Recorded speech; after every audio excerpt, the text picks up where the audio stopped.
This first story proves how powerful the internet can be. A California man's ex-girlfriend tried to frame him with Facebook.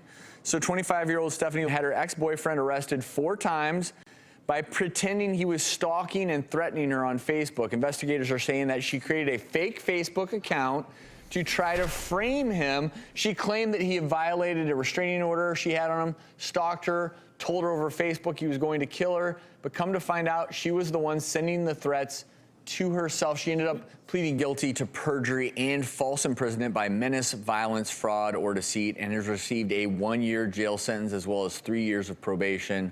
All of the charges against her ex-boyfriend were dropped. So, number one, is this something that you've seen before? But I also want to then ask, wouldn't the authorities want to investigate if it's that easy to set up a Facebook page? I mean, all she did was set up a fake Facebook page. That takes like probably 2 minutes. Wouldn't the authorities maybe consider looking into that if their only evidence is on Facebook? I think 2 things happen here. So the first answer is yes, I've seen this before, and people do go onto Facebook. This is kind of a twisted way of catfishing. And catfishing is when people make up these fake profiles. Usually they're trying to lure someone in or do something that's deceiving of that person.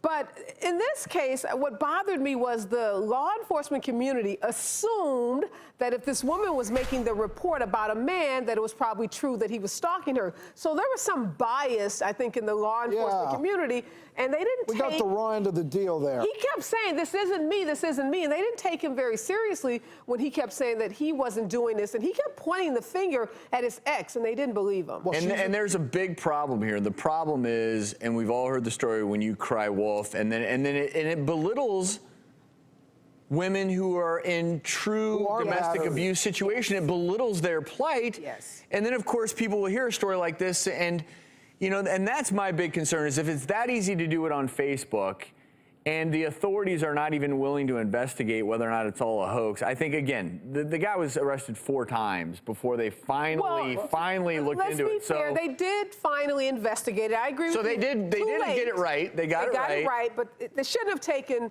the number of times for him to be arrested before they took his denial seriously. You're right, because the next woman that is stalked by a man or has some issues with an ex, her story may not be given the weight and the credibility that it should be. And on top of that, you never want to abuse our first responders, police, fire, creating something that's genuinely false. They have far more important things to attend to. Absolutely.